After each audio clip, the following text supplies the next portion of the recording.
my wife and I discovered Asheville coming here on vacation. We just came here for a week. She had heard about it from some friends, and I had been reading about it as this great arts destination, so we came down and just visited.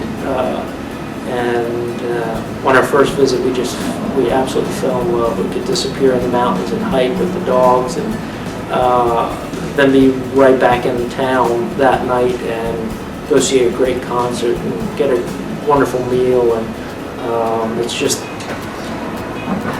I've never been to a place that celebrates art the way Asheville does.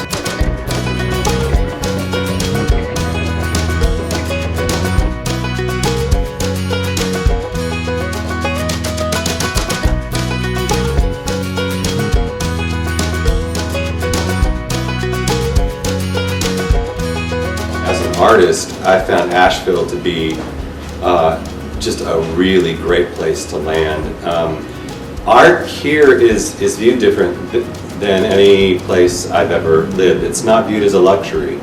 It's part of life. It really is viewed as part of life in the city. People that come to Asheville are coming here mostly because of the beauty. A lot of people that just really enjoy the trees and the mountains here. And so I began taking some of my recollections of some of the places that I've been hiking in and around the area, and just doing a little vignette, an abstraction of some of the memories that we've created as a family in our hiking and exploring the western North Carolina landscapes.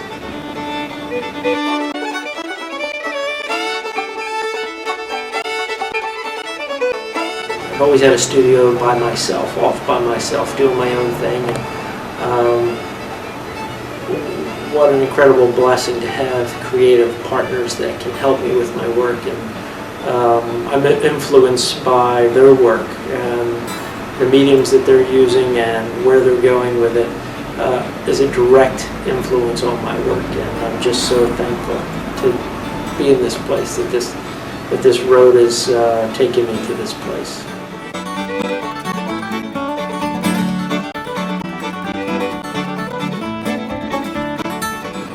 I mean, everybody has a broken road, I guess, depending on your age, and I don't know if I'm midlife, but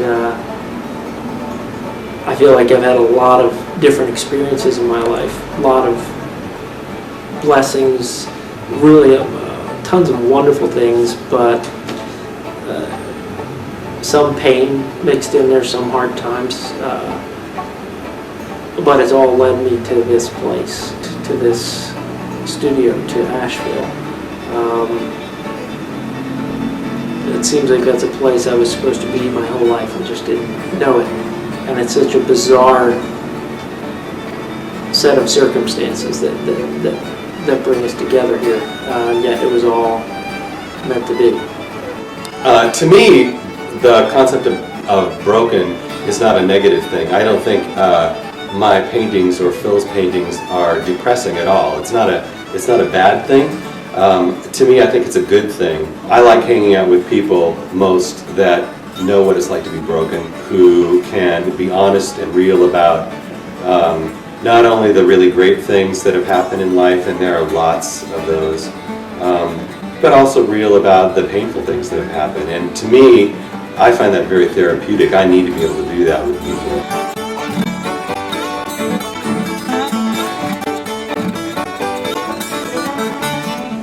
Living in the mountains now, I guess no one lives in the mountain is not impacted by fall. There's so much dramatic change in color and light, and the focus is on trees. And for me, that's a year-round thing, kind of that celebration of form. When I first started painting on the metal leaf, it was mostly just abstract shapes, which are interesting, but I then began incorporating stylized shapes of trees and mountains in those pieces, and got a lot of very positive input. Most of my painting is now derived from my first glimpse of something, usually out of the corner of my eye. I live in Leicester, which is very rural, and coming into Asheville every day I'm just passing tons of old barns and trees and just these wonderful shapes, and oftentimes I'll catch the image of a tree out of the corner of my eye. It's just this glimpse of something. It's a raw shape or a form, and I try to translate that into just those simplified forms in my paintings. When I first started painting with metal leaf, I used varnish, layers of varnish to finish it, and that made the colors intense. But then just a few years ago, I began using layers of two-part epoxy.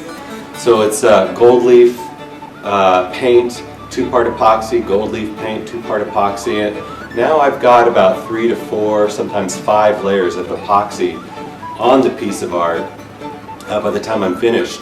And it not only creates something where the colors are really intense, but it actually creates a three-dimensional piece of work where I've got pieces of metal leaf floating in the epoxy on top of the substrate. And to me that's interesting because I get the reflectivity from the sunlight, and then you've got a shadow underneath the gold. And it's really fun to paint because the end result is something that looks different. The colors look different, the way the light shines on it looks different depending on where you are in relationship to the light, because the whole thing is depending on the reflectivity of the background. I'm just fascinated by different textures, and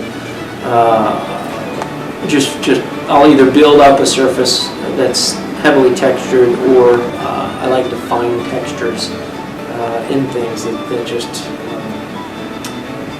that influence the painting. I just love the idea of giving life to something old and preserving all of the rust and the pitted parts and the holes, and just incorporating that, making that a part of the art.